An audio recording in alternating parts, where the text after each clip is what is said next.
না ভাই, এটা কোনো ফল খাওয়ার সময়? ছোট লোকের বাচ্চা।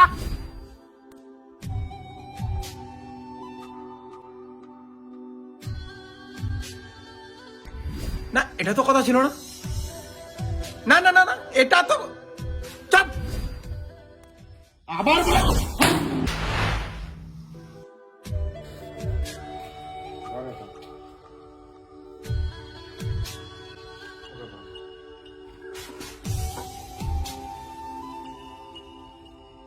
যখন তোর রাগ উঠবে কোনো কিছুর ক্ষতি না করে ওই তার কাটাগুলো হাতুড় দিয়ে কাঠখানাতে পুঁতবি।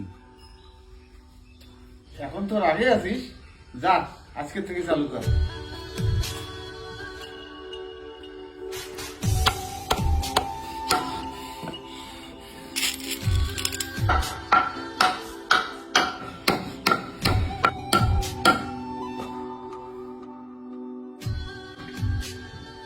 কোথায় গেলাম?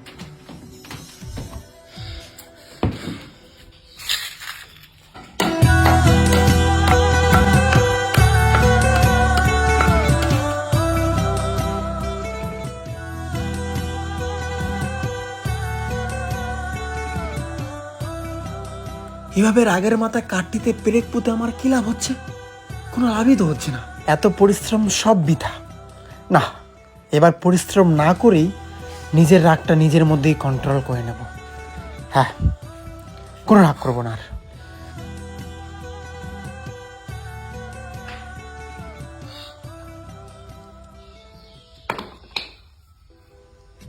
বাবা, আমি আর ব্রেক বুঝবো না। আমি কোনো কিছুতে ক্ষতি না করেই নিজের রাগকে কন্ট্রোল করতে চাই, এবং আমি করতে পেরেছি। এই নাও, আমি আর ব্রেক বুঝবো না। আমাকে শুধু এইটা দে, আর প্রেক পোতা কাঠটা তোর কাছে রাখ। আর তোর যেদিন মনে হবে আমার এক ফোঁটাও রাগ নেই, সেদিন ওই কাঠ থেকে ওই প্রেক গুলো এটা দিয়ে তুলবি, আমাকে ব্যাপারটা জানাবি।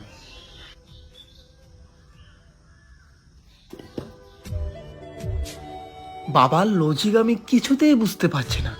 কি বোঝাতে চাচ্ছে বাবা? একবার পেরেক পুঁততে বলে, একবার তুলতে বলে। আমার তো আবার রাগ নেই বলা চলে।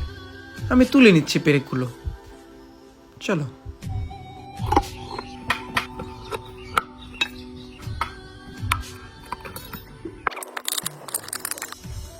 বাবা, আমার মনে হলো যে আমার মধ্যে আর কোনো রাগ নেই, তাই সব তার কাটাগুলো তুলে ফেললাম। এখন এক কাজ কর, তোর পোতা পেরেকের আঘাতে কাঠটিতে যে ছিদ্রগুলো হয়েছে সেগুলো এখন তুই বন্ধ কর। এটা তো সম্ভব নয় কখনো। জীবনটাও ঠিক এরকম রে বাবা। রাগের মাথায় কোনো কিছু করে ফেললে বা কাউকে আঘাত করলে রে বাবা, তার মধ্যে যে ক্ষতর সৃষ্টি হয় সেটা কোনোদিনও ঠিক করা যায় না রে বাবা। তাই যখনই কোনো বিষয় নিয়ে রাগ হবে বা কারো উপর ক্ষুব্ধ হলে তাকেও আঘাত করতে হবে, এটা কোনো যুক্তি নয়। কারো মনে দুঃখ দিয়ে কথা বলা উচিত নয় রে বাবা।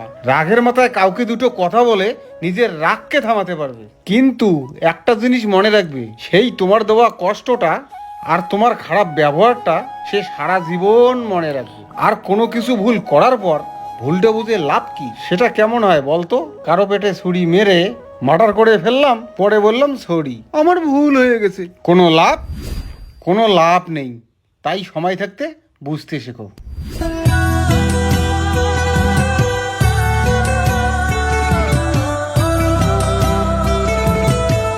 এই ঘটনার থেকে কি শিখতে পারবে?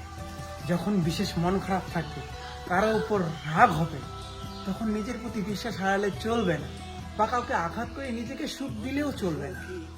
নিজের ধৈর্য এবং বুদ্ধিকে কাজে লাগাতে হবে। Thank you.